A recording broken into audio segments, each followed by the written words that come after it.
All right, we are on chapter 6 of Camping Catastrophe. It's called Pass the Marshmallows, Please. So I'm predicting, or I guess I'm inferring, that the author is letting us know that they're at a campfire, most likely. Because I know, I have background knowledge that when you're camping and you have marshmallows, you're usually roasting marshmallows on the fire. The last chapter we read was called Here Fishy Fishy. And Dad was like, why are you guys all wet? They were trying to get away from the bees.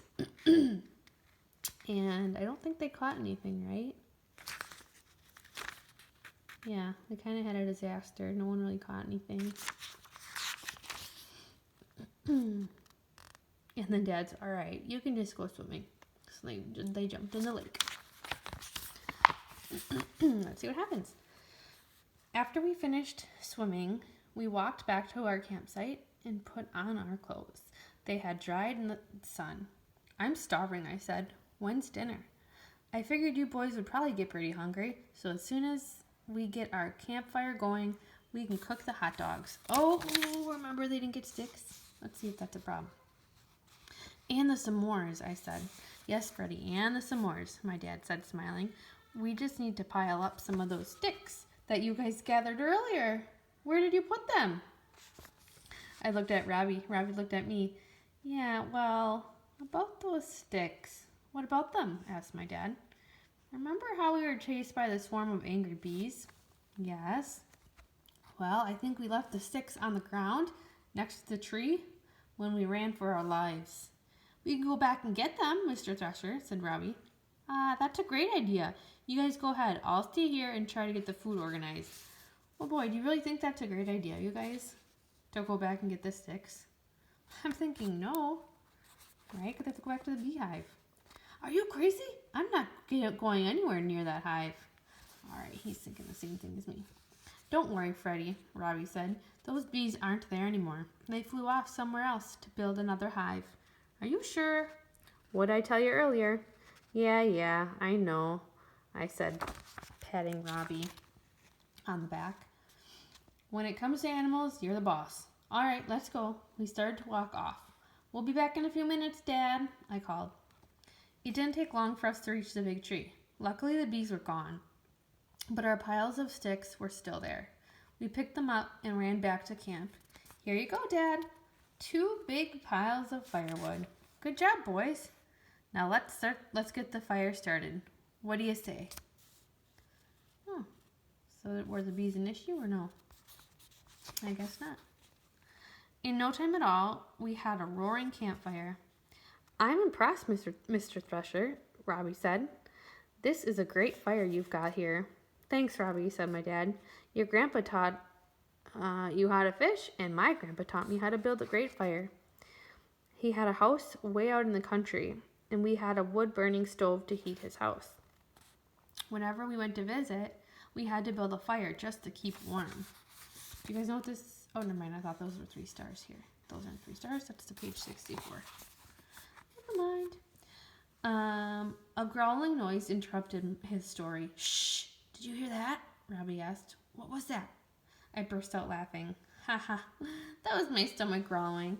I think it's saying time to eat. Then let's eat, said my dad. Here's a hot dog for each of you.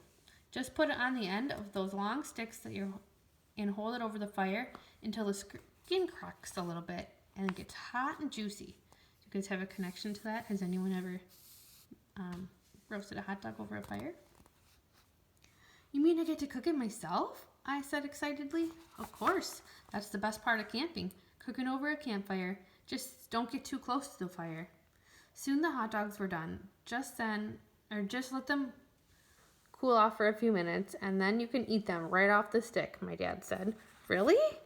I wish we could eat like this all the time, I said, blowing on my hot dog to cool it down.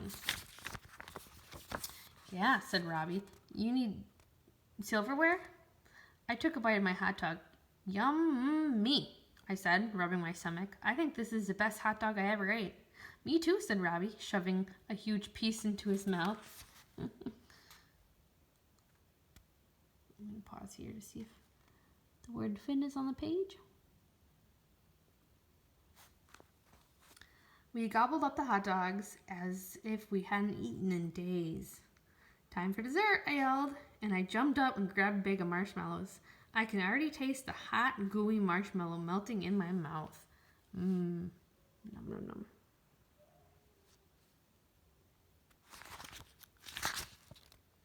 I love s'mores, Robbie said. Whoever invented them is a genius. You can say that again, I said. I stacked 3 marshmallows on the end of my stick. Hey, Freddy, stop being a marshmallow hog and pass them over here, Robbie said, laughing. I toasted my marshmallows until they were golden brown. Then I gently slid them off onto a graham cracker, set a piece of chocolate on top, and finished it off with another graham cracker. Look at that, I said, smacking my lips. Now that's the perfect s'more. Okay, I've made a s'more with 2 marshmallows before, but I've never made one with 3. That's crazy. That's got to be super messy. Are you just going to keep on talking about it? Are you actually going to eat it? My dad asked. Oh, I'm just getting started, Dad. I'm going to eat this one, and then another one, and then another one, and then another one. Okay, I get the point, he said, chuckling. We ate s'mores until we couldn't fit another. I'll show the picture first. I'm sure you know what the author is going to say next.